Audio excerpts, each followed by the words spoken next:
Isn't this the most godforsaken landscape you've ever encountered?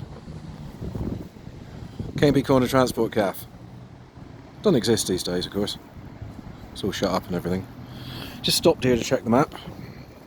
About, I don't know, 30-35 miles from home. Went to kickstart it again, nothing. Absolutely nothing. Now I've got enough tools to work out what's wrong with it, but unfortunately in this instance not enough tools to fix it, so I'm waiting for the recovery, which should take about 4 hours. Yeah, so not the best of days, but what is wrong with it?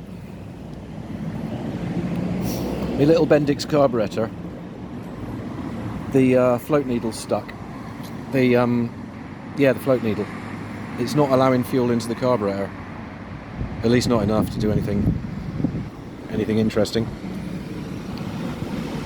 I have got a rebuild kit for this, but none of the parts fitted.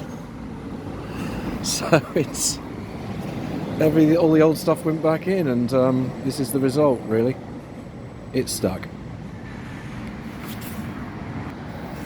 You can tell it's stuck because you turn the fuel on, even turn it on in reserve, and not that it generally happens after 5 seconds, but it should start leaking fuel. The bowl should fill up, and the float isn't brilliantly set, so it should start leaking fuel, and it's not. I should leave it like that. If I see it leaking fuel, I can start it. So what I'm doing now is thinking maybe I should put the CV40 back on, because that's a much more recent carb. There are many more parts for it, possibly more reliable parts. It'd mean I'd need to get another all-weather air filter for it, because the one on the CV. It'll also mean I can't fit the proper tank because the CV's too tall for it. So yeah, that's just the situation at the moment. And it started raining again, so I'm going to get undercover. Cheery bye.